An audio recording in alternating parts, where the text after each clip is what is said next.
Hello investor, welcome in F for finance.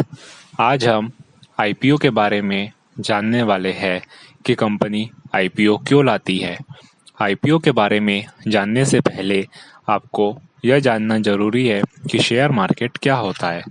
अगर आपको नहीं पता कि शेयर मार्केट क्या होता है तो उसकी वीडियो हमारे चैनल पर उपलब्ध है और लिंक डिस्क्रिप्शन में है।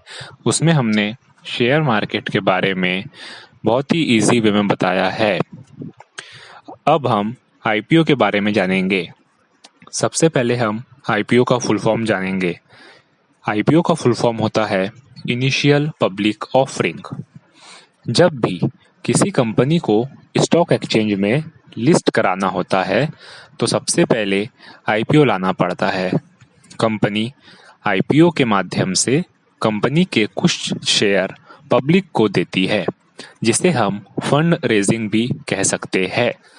अब फंड रेजिंग करने का कंपनी के पास कई सारे रीज़न हो सकते हैं, जैसे कंपनी का एक्सपांशन करना या फिर कंपनी पे जो भी डेब्ट है मींस लोन, उसे पूरा पे करना। कंपनी फंड क्यों रेज कर रही है, जिसे हम आईपीओ भी कहते हैं, इसके पीछे का कारण आप कंपनी के रेड हेरिंग प्रोस्पेक्टस में देख सकते हैं। इसमें हर चीज सिंप्लीफाई रहती है।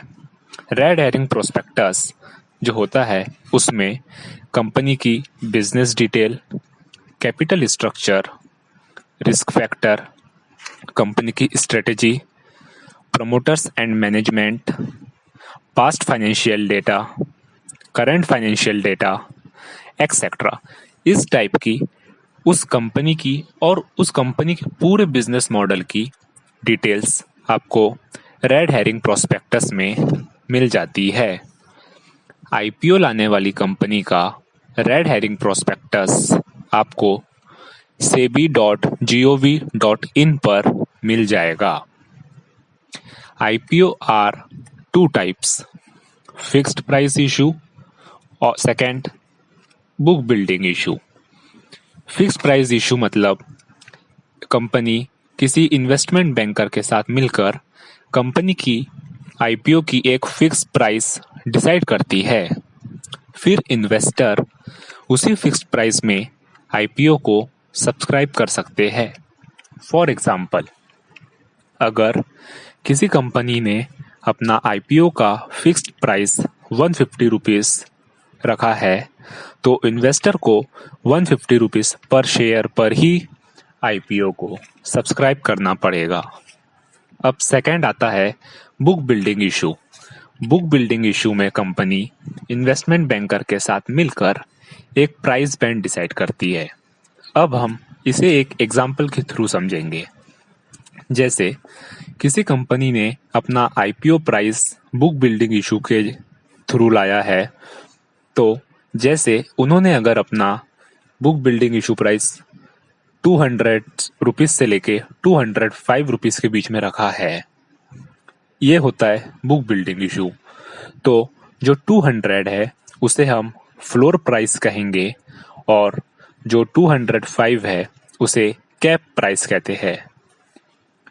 आईपीओ 3 से 10 डेज तक ओपन रहता है। मोस्टली आईपीओ 3 डेज के लिए ओपन होता है। अगर आपने बिड लगाई है तो जरूरी नहीं है कि आपको शेयर मिलेगा। इसकी कुछ अलॉटमेंट प्रोसेस होती है। आईपीओ में आप 1, 2, 3, 4, 5 शेयर इस तरह से बाय नहीं कर सकते। इसमें आपको लॉट साइज में बाय करना पड़ता है। जैसे कि किसी कंपनी ने अपने आईपीओ का लॉट साइज 50 रखा है तो आपको 50 के मल्टीप्लाई में ही शेयर बाय कर सकते हैं, जैसे 50, 100, 150 एक्सेट्रा।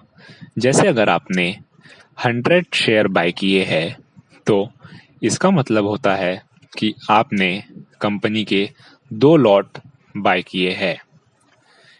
ये होता है आईपीओ। आई होप आपको आईपीओ के बारे में सारे डाउट्स क्लियर हुए होंगे। वीडियो को लाइक करें और शेयर करें और हमें कमेंट्स कर बताएं कि आप और किस टॉपिक पर वीडियो चाहते हैं, और चैनल को सब्सक्राइब करें। Thanks for watching and visiting our channel.